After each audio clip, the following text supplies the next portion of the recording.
Welcome Millennium Fellows to our Millennium Fellowship Webinar session. My name is Hani Anan, and I'm the Co-Camps Director at the American University of Beirut. And I'm Aya Youssef, a Millennium Fellow at AUB. It's our great pleasure to welcome you to today's Millennium Fellowship Webinar featuring Mr. Nafez Dakkak. For the next 45 minutes, we will have our moderate dialogue for around 15 minutes with Mr. Dakkak. For the remaining 30 minutes, we will open it for Q&A so you can ask your own questions to Mr. Dakkak.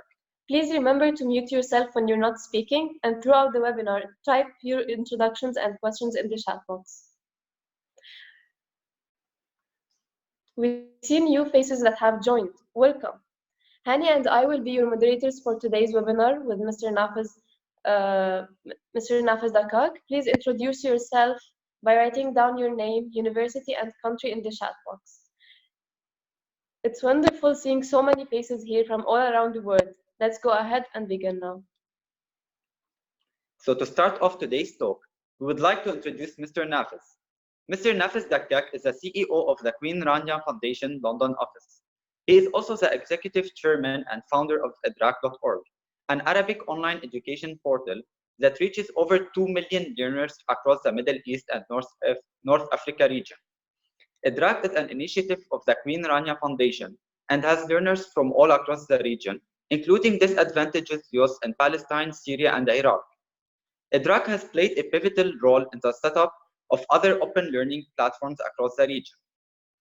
Mr. Nafez's career in education reform started with the PwC education team, where he worked on multiple projects focused on unemployment and youth skills development in the GCC. In addition, Mr. Nafez works with team at wamda.com as an education technology fellow to promote edtech entrepreneurship in the Middle East. His writings about education and entrepreneurship also appear in the other international and regional news outlets, such as the Person blog, Huffington Post, Urban News at KSA, Al-Bayan, and Arabian Business at UAA.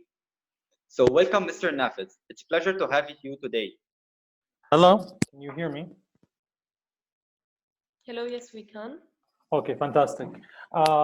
It shows that my camera light is on, but I'm not sure you guys can see me. I've tried to turn it on and off, showing that the green light is on, so it's very strange. I will try it again, but I guess in the interest of time, I'll sort of still introduce myself. So first of all, thank you guys all for your time, and obviously for being here with us today. I want to apologize for the change in schedule and then for moving it today, and I appreciate everybody making the time. It's really exciting to be talking to such a young and promising group that's really excited about leaving a positive impact and mark on the world, especially at such a critical time. I think the voice of youth is something we really need, given all the challenges we are facing today. I'll start with a sort of a really brief introduction about myself. I'm more excited about hearing from you guys and hearing your questions and trying to engage in some dialogue and discussion. As sort of the two lovely people from AUB said, I really sort of started off my career in consulting, and then decided I wanted to do a bit more, and got the opportunity to move to Jordan. Initially, it was really just a role at the Queen Rania Foundation, but that quickly evolved, I would say, into being able to play a part in setting up the first not-for-profit online learning platform focused on the Arabic-speaking region, and then sort of working with the team to grow that to today, actually almost 3 million learners across the region.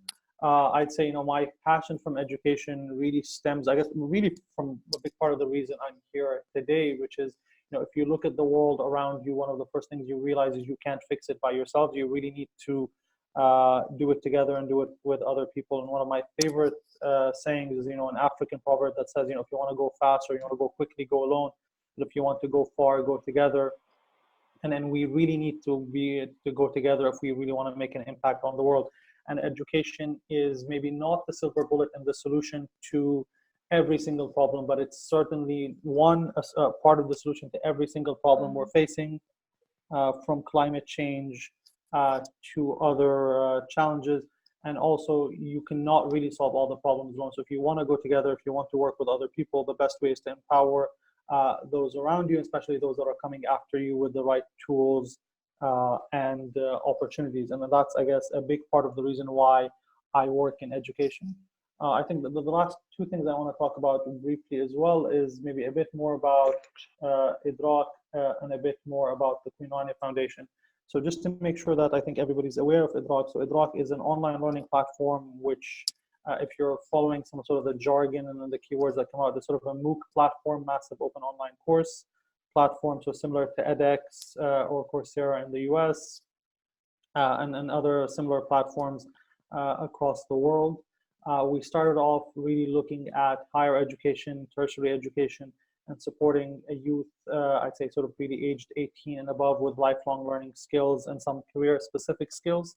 And over the past 2 years working with Google.org and the Jack Ma Foundation, what we've done is we've expanded to include K-12 content, for now specifically English language learning and mathematics, but the idea is to expand beyond those.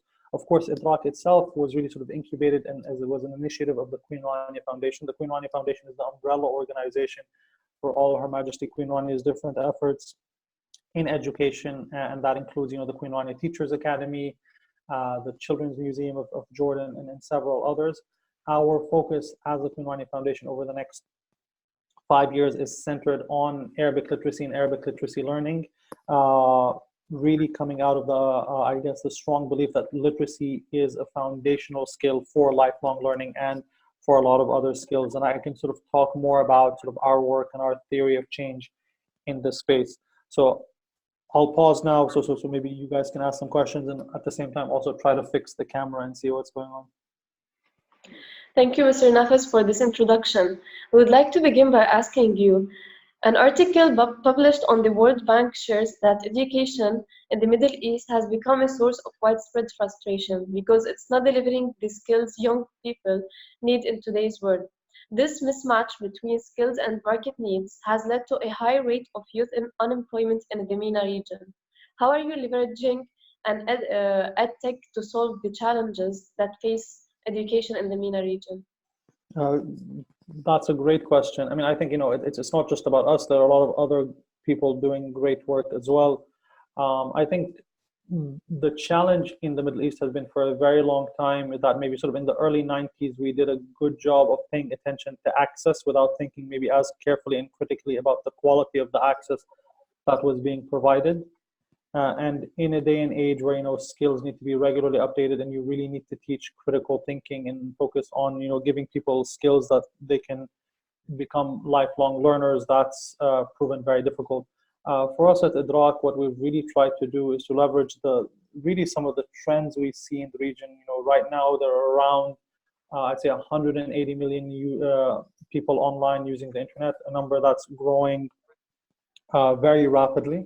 So we're hoping to build on that and some of the technology that are afforded with, things like mobile phones, video streaming, etc., to provide access to upskilling and lifelong learning. There are challenges with that, which I'll talk about in a bit. But so, for example, very soon we're launching a program that's supported and sponsored by Crescent Petroleum in the UAE to do a 3-part course teaching you critical English language skills for the workplace, teaching them the right kind of sort of soft skills that they need in terms of, how do you sort of attend a meeting, taking minutes of meeting, how do you work in a team, etc., but also teaching them critical productivity software and digital tools really that they can use in the workplace. And the beauty of doing that online and through a platform like IDRAK is you can reach tens and sometimes hundreds of thousands of learners with much less resources. So on average, a course at IDRAK has, I want to say, around 15 to 20,000 learners that sign up for the course,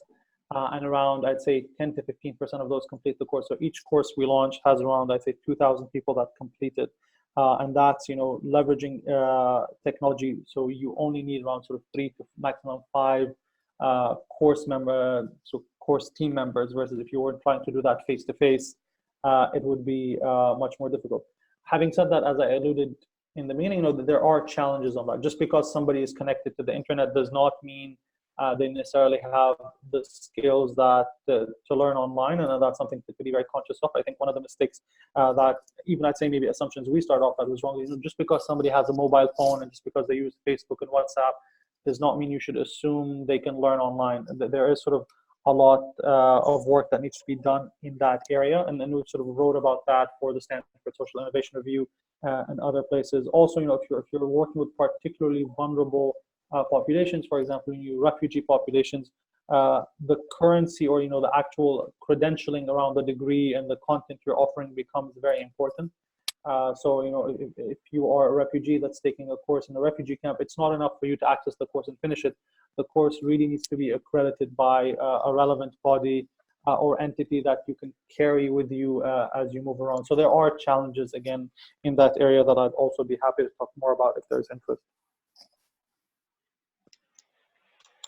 Great. So one of the challenges that is faced in the Arab world is having a lot of refugees because of birth.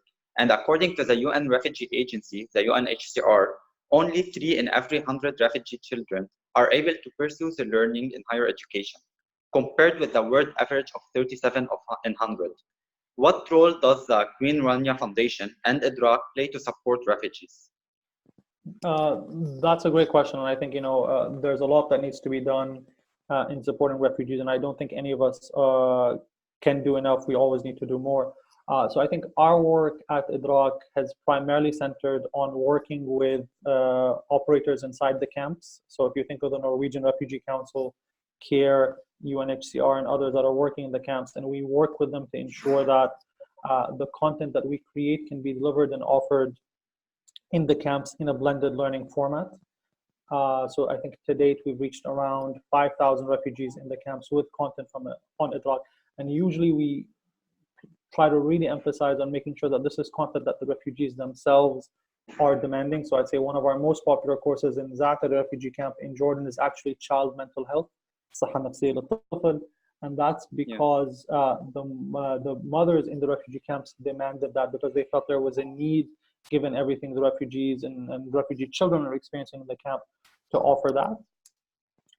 And I'd say, obviously, on top of sort of what we do in terms of blended learning, we're always trying to make sure that our content itself is available online and for free. So we've done a lot of work around now in Jordan, hoping to expand to other countries, on zero rating, or what's known as whitelisting our eDRAC website. So even if you don't necessarily have enough data or a proper data package on your phone, you can still access eDRAC. So really trying to work hard to remove these barriers. So I have to say that's sort of really on the eDRAC side, and really trying to tackle that higher education component.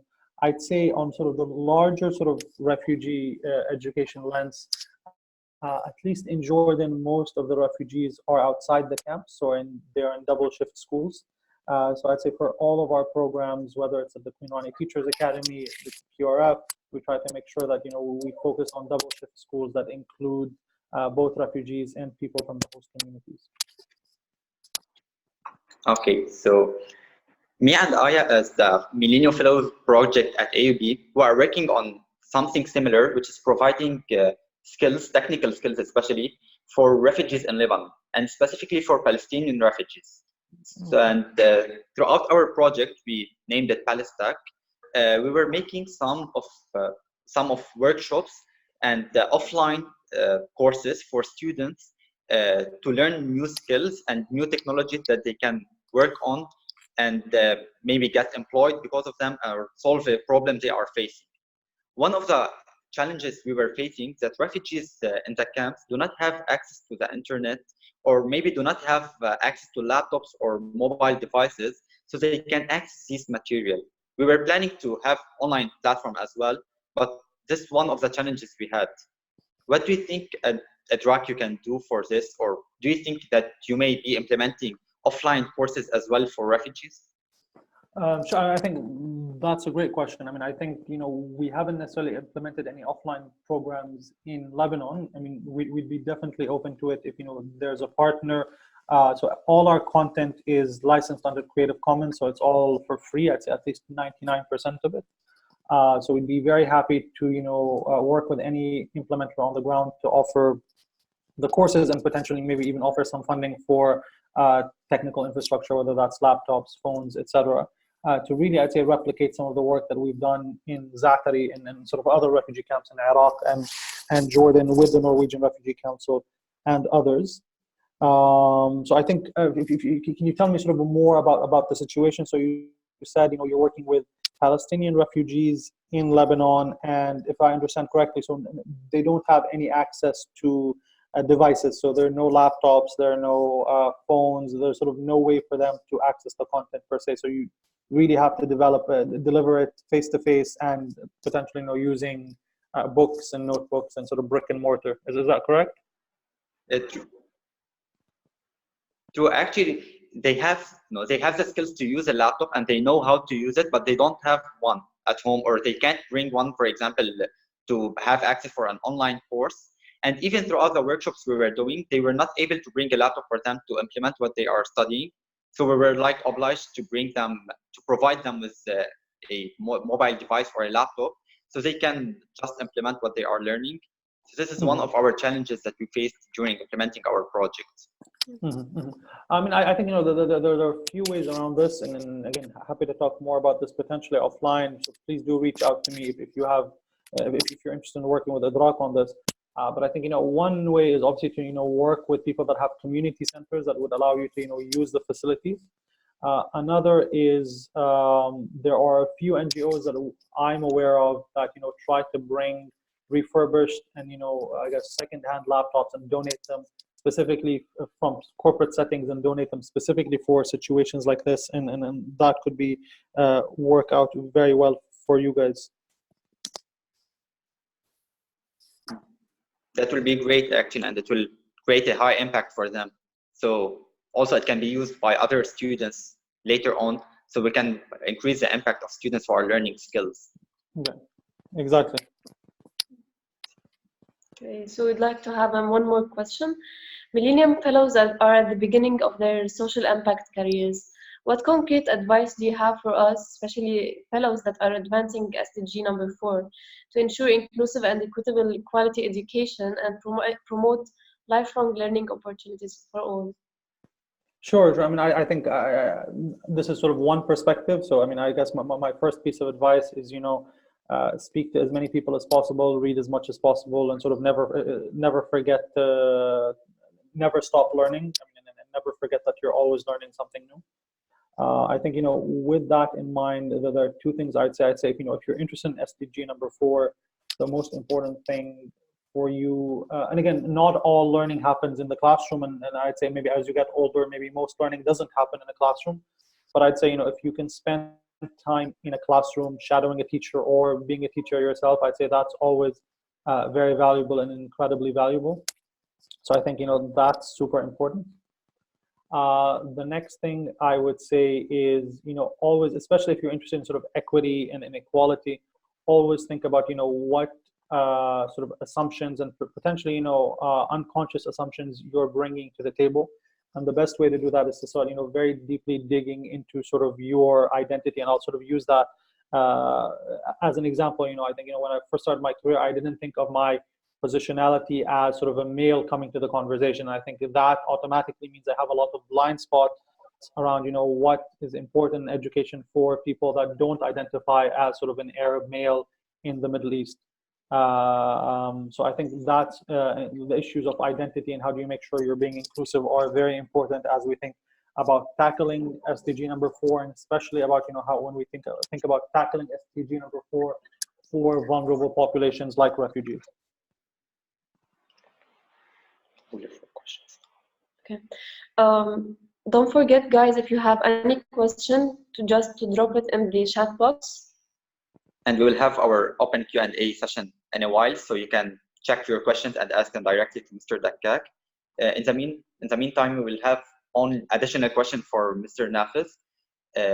We know that many young people might have access to the internet, even throughout a mobile device and perhaps a computer, but many use them for leisure. How are you able to reach and retain young learners, particularly those that face challenges continuing their education? Can you ask the question one more time, please? I just want to make sure I understood it. Okay, I was saying that many of the young people have access to internet throughout a mobile device and perhaps a computer, but many of them uses them for leisure. How are you able to reach and retain young learners, particularly those that face challenges continuing their education? Okay. So I think just so that I understand, I think, there's definitely sort of one challenge around, when you're online, you're competing with a lot of other content that's online, whether it's games, PUBG, Fortnite, True. or whatever it is people play these days. And I think, that's an inherent challenge. And I think, whether you're online or offline, there's always been something for you to compete with. I think in sort of our perspective, it's really been around trying to first, employ and take some of these strategies and tactics into the courses. So, we have somebody on our team at IDRAK who is a gamification expert, who've actually offered a game on, a course on gamification. But he, helps and works with other course managers to make sure the courses are fun and engaging. But I think having said that, at the end of the day, the most important kind of motivation for a course is intrinsic motivation. And I'd say, unfortunately, some of that needs to be developed within the learner before they come on the site. I think it's important to recognize when you think about online learning and e-learning, it does end up being biased towards people that maybe have internalized a lot of that self-discipline. And we can talk more about, where people get grit and self-discipline and sort of a growth mindset from and all those things. But I think that's an inherent bias within online learning that's important to keep in mind. So I think that's sort of your first question. The second one, I think, was you said about sort of reaching people that have stopped, so people that are sort of dropouts out of school. Is that what you mean? Yeah. Yeah. So I mean, I think so. So I think that's a particularly difficult segment of the population to work with. When we've worked with them, we've usually worked, I'd say, through entities and organizations that are experts focusing on out-of-school children. Because I'd say for a lot of that, the onboarding needs to be done usually in person. Again, you can definitely reach them and attract them through purely online activities. But I think to be realistic, especially, I mean, for people that have been out of school for a very long time, there needs to be sort of a face-to-face interaction to get them on board, especially if they're attempting to learn, I'd say, complicated, long content that might not sort of be sort of very easily or come readily to them. Oh, okay. Thank you for your answer. Anytime, relax, my pleasure. Okay. We will now proceed to the question and answer portion of our webinar. If you have a question for Nafez, please ask it in the chat box.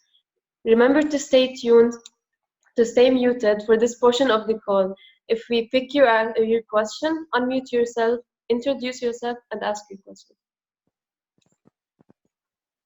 We can see here we have a question from Hanwa Hammam. Could you please unmute yourself and ask the question? Don't forget to introduce yourself, your name, university, and country. So, hello all. I'm Hanwa Hammam from AUB, Lebanon. I just want to ask, how can we guarantee the effectiveness of e-learning? Thank you. Do you want me to just jump and answer? Yes, please. Perfect. Thank you so much, Rinwa, for your question. It's a great question. I think, like any kind of learning, I think, to guarantee is always sort of very difficult. And I think, there's something about moving from a paradigm where we think of education as something we're doing to students and into something we're doing with students. So I think to use the word guarantee is a bit sort of, I think, difficult. I would never say that, content on IDRAK can guarantee something, but we try to impart certain skills. Having said that, I think for any educational content or piece of educational content to be effective, it needs to be grounded in the right pedagogy, the right sort of with a clear grounding of learning sciences, and making sure that the objectives of the course are aligned and in tune with the way it's being designed.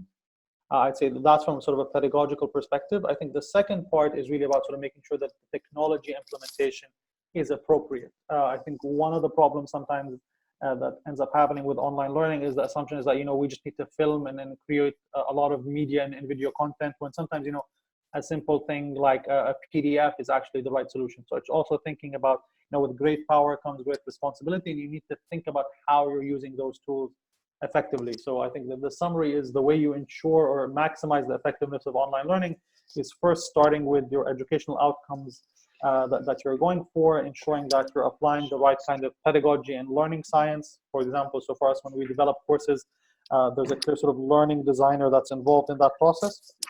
And then by ensuring that you're using the right technology and technology tools, and making sure that they're appropriate for the learners you're trying to reach. So you could design the best course in the world and use all the technology in the world, but at the end of the day, if the bandwidth it requires is really high and you're trying to reach people in refugee camps, that's not going to be very effective. So I'd say that's sort of really how I would think about approaching it.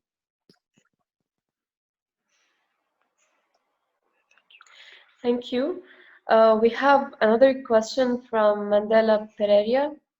Please unmute yourself and introduce yourself, which university and country, and ask your question. Thank you very much.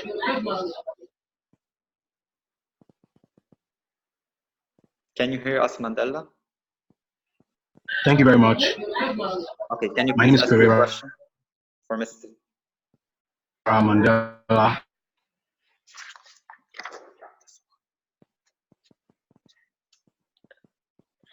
So Mandela's question was, he wants to ask about the success rate of reaching the unreached in the Middle East and empowering them with the skills. What's the success rate so far? Okay, I mean, I'm not sure sort of how you would define success rate. I'd say in general, what we're trying to do, there are sort of multiple populations we're trying to reach with online learning. And again, it's not just us at Dakkak, there are other people as well. I'd say if you look at our demographic as Dakkak, I'd say 50% of people on our platform don't have a bachelor's degree. So, these are people that haven't completed university, although they're of university age. So I guess in that sense, I'd say, 50% of the people we're reaching are people that, haven't been able to access formal education or formal classes. I'm not sure that would necessarily, qualify or be interpreted as a sort of success rate of reaching the unreached, because part of the challenge is, of course, the people that you also don't necessarily know the people you can't reach. And I'd say, there are still challenges around reaching people in refugee camps, etc., because of sort of what we just discussed briefly also with the moderators, or, do people have devices? Do they have a connection to the internet? Yeah, I hope that sort of addresses the question.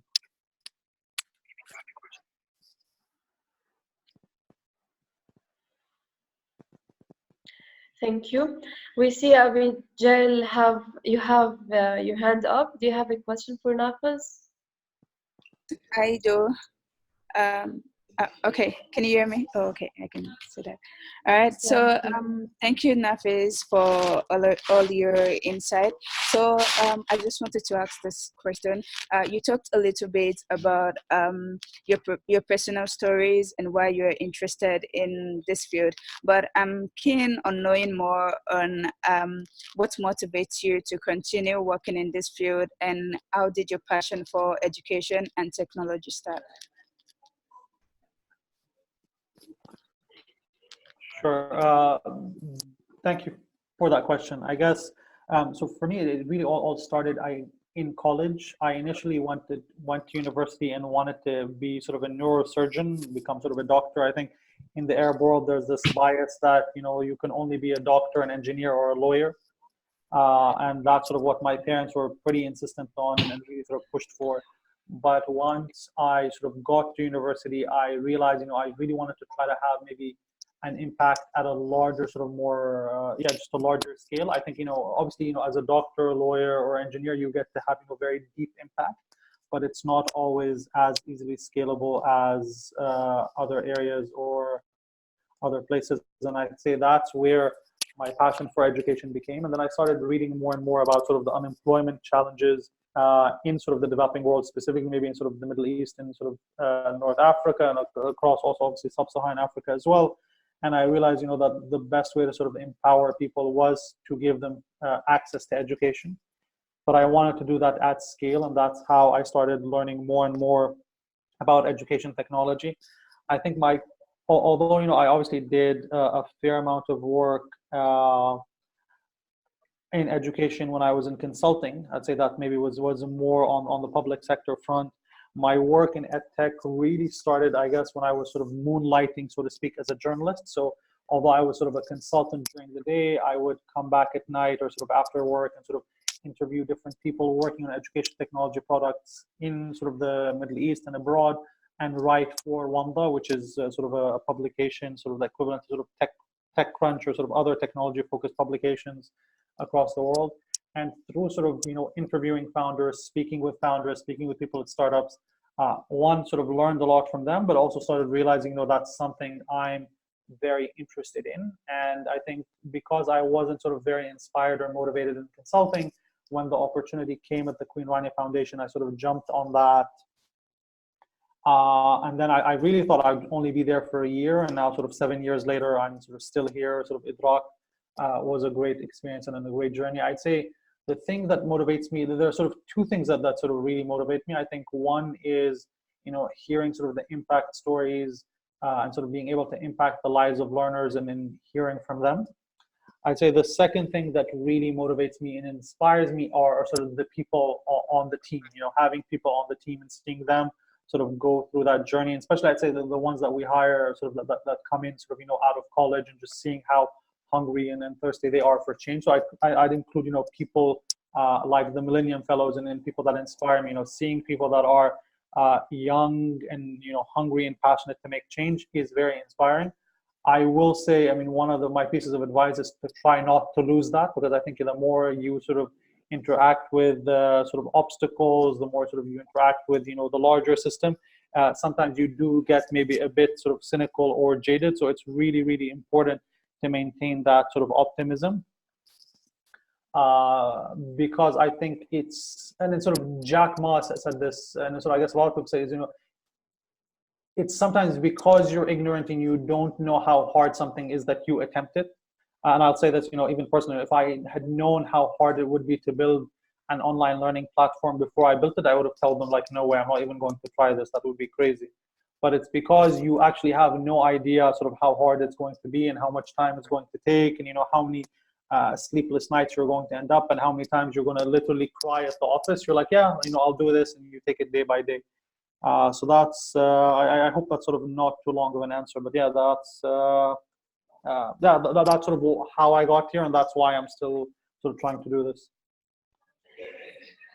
So that's great. Like, that sounds really great. And just a follow-up question on that. So we see, like, in most of the articles or research has shown that one-to-one education is in some way effective, but how have you been able to, like, mitigate that challenge of still keeping your learners in a way that they still feel like it's a one-on-one teaching rather than just an online platform where everyone gets to talk and interact? Yeah. That's a great question. I'd say, it is still challenging. I guess to be honest, I don't think we're as effective as one-to-one tutoring. I think, we're trying now to build sort of, more active, learner profiles with adaptive sort of learner pathways that, adapt and then give you sort of adaptive assessment, adaptive content that would really come as close as possible to one-to-one learning. I think, the ideal sort of the golden standard is one-to-one learning or one-to-one tutoring. But the question is, how do you get as close as possible to one-to-one tutoring at scale? And I'd say, that's really been the North Star or the golden standard that all education technology is striving towards ever since, that research, that famous research paper came out in like 1987. So I'd say, going back to us, I'd say sort of adaptive learning and adaptive learning pathways built on sort of some machine learning algorithms is what we are trying to do. I think there are other sort of techniques around, encouraging, peer-to-peer learning that have also sort of proven very effective from us in terms of, pairing people together, having them meet up in person and learn from each other. I don't think we're there yet. If we have the answer, I think we will definitely sort of be sharing it. And then if any of you guys have any ideas on how to do a better job with that, please let us know.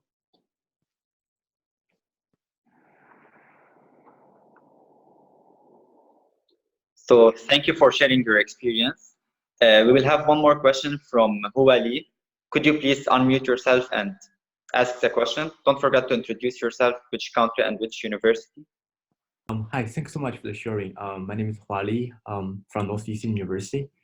My goal is SDG 4, which is giving education to the people, which exactly aligned to what you said. My question about how do we identify other organizations with our shared visions? So together we can kind of dynamic network. It's very hard for us, like individually or just one organization, to do things by ourselves. We just a drop in the ocean. But if we do it together, I feel like we are ocean itself, and we can achieve much better goal. Could you share some insight and experience about how you build your strategic partnership with other organizations and eventually create the networks to achieve the missions? Thank you.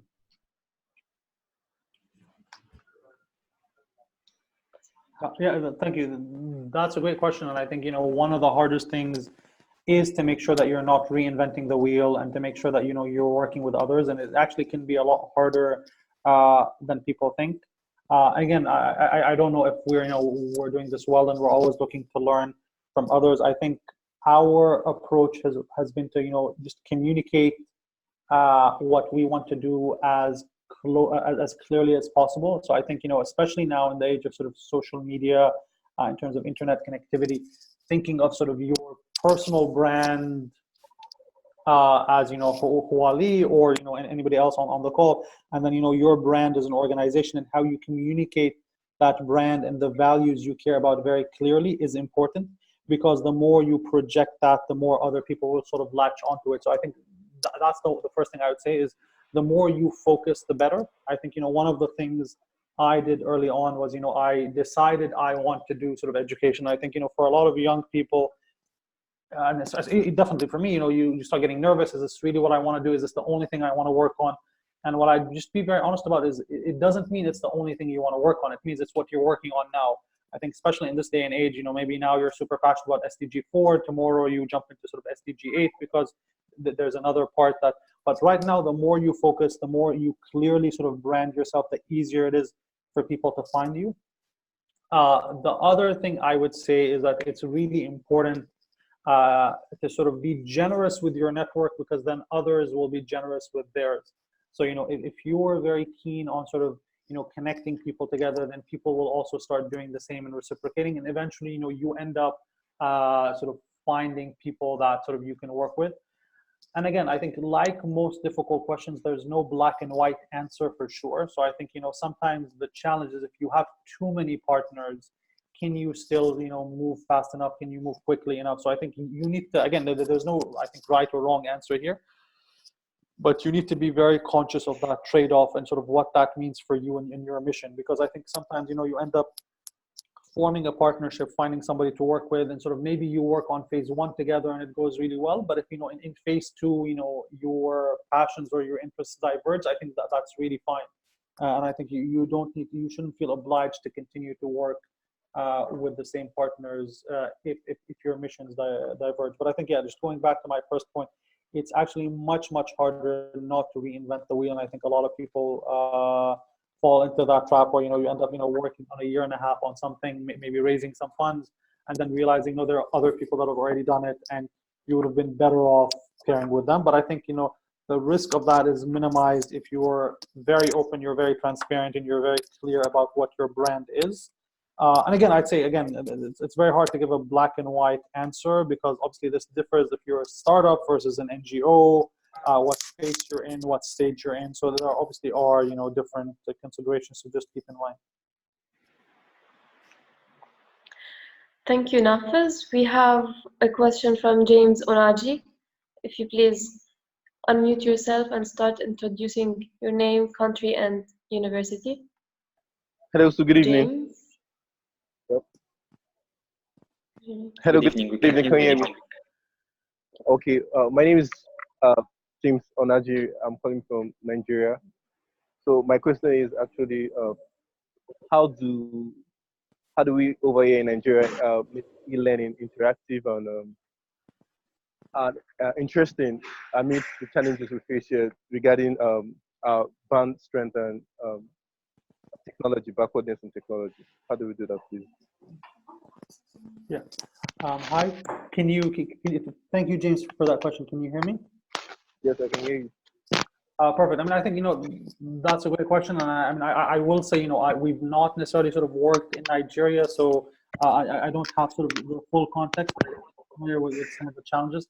I think the first thing goes back to what I said before. When you're designing the learning content, to be very conscious of these constraints, to always put yourself in sort of the user and the consumer's shoes. So if you're developing e-content, you should be testing it in a situation where there is not all power and low bandwidth, and that obviously usually means staying away from visual content and relying more on audio content.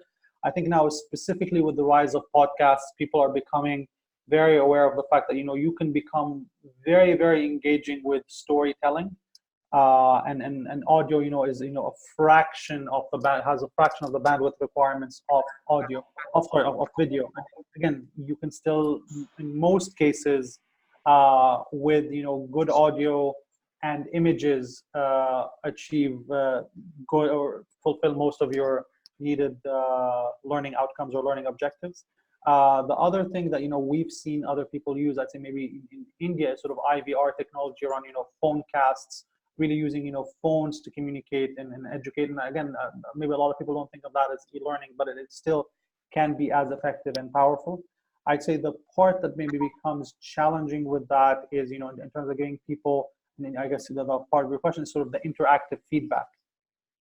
And one of the things we've seen with this is creating sort of local instances on servers. I don't know if the technology is still where it needs to be, but if you Google something called edX in a box, and then I guess you can also sort of email me and I can try to send you some of this information, is you take the online learning platform that you're trying to create and you put it on a local server, or you basically create an instance on a local server, and then people can learn locally within that environment. Then there are challenges in terms of linking them to the larger and connected online learning database, but again, there have been solutions around that. The last thing I would talk about is again just partnerships with telecoms and sort of the government around whitelisting, white labeling, or sort of zero rating educational content. But again, that doesn't always work. I realize that. Hope that answered your question.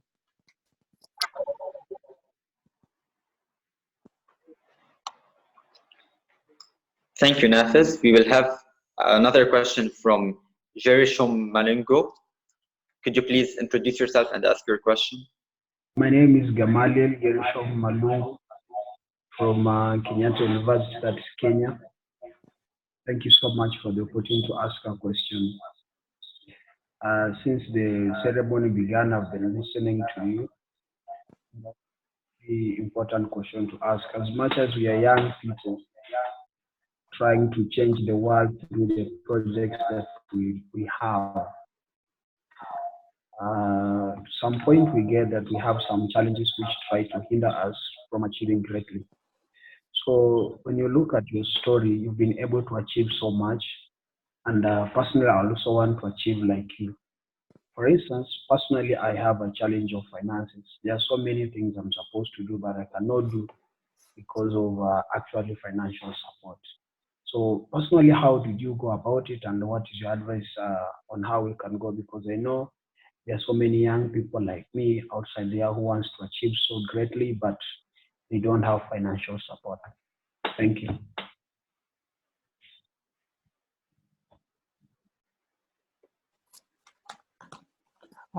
Just to make sure I understood the question correctly, and then maybe sort of the moderators can correct me if I misheard. It's about how do you overcome some of the challenges around sort of resource constraints and then financial challenges, and trying to sort of I guess still create a positive impact on the world. As I was saying, for instance, me, I have a project that needs a lot of money for me to be successful with it. Mm-hmm. But now I have not been able to get any amount of finances apart from a few which I have, and you understand that I'm still a student. Mm-hmm. So some of these things, they actually hinder us, and we cannot be able to achieve greatly as mm-hmm. much as Millennium Fellows, how we have been trained. And when you look at the UN goals, there are so many things which we need to achieve, but finances have become a very big challenge to us. Mm-hmm. And when you look at probably in our government, trying to get that amount of money is not very easy. So we have to be independent, and it's a big challenge. So probably if you have any kind of advice about how we can go about it, I'll really appreciate.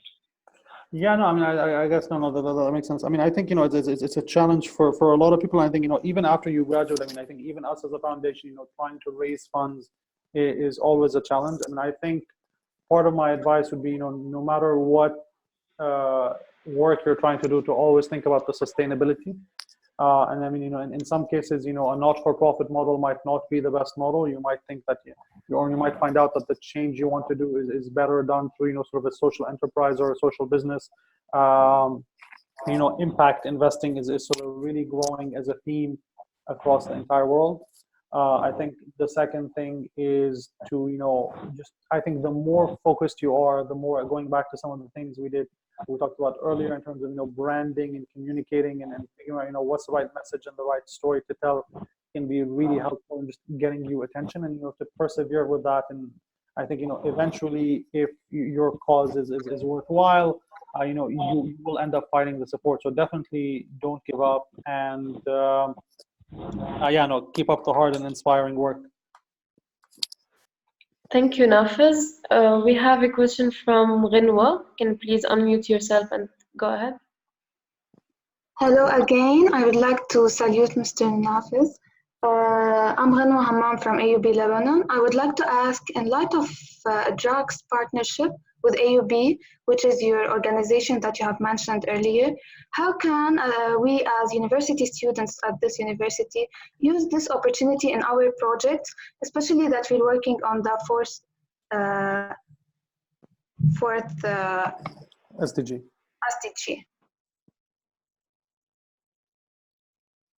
Okay, no, I mean, that's a great question. I mean, I think, one of the things I'm sure, instructors and professors at AUB always need is support in developing more course content in terms of being teaching assistants, helping them with research.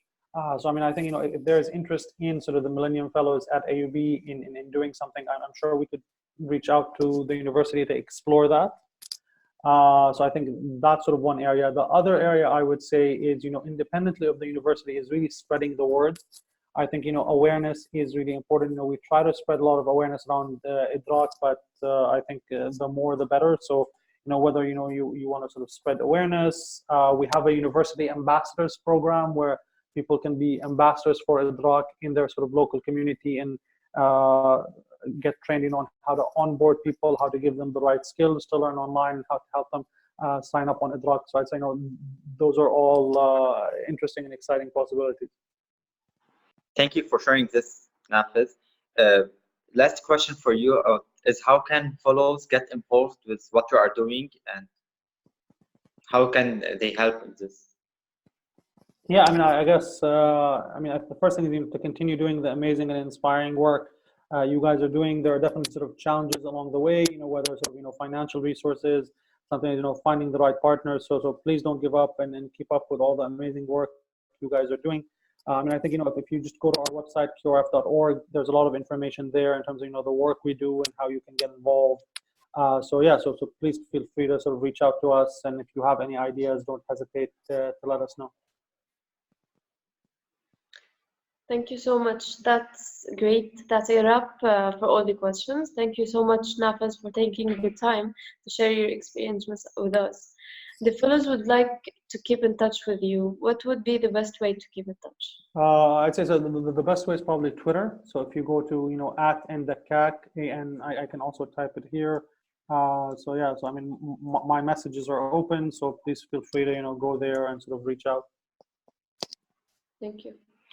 Thank you again for this amazing talk. I'd like also to thank all the Millennium Fellows who joined us today for this webinar. I also hope you are able to gain some great insights, and we look forward for seeing you on Wednesday for our Millennium Fellowship graduation on the 20th. Enjoy the rest of your day. Thank you all. Thank you.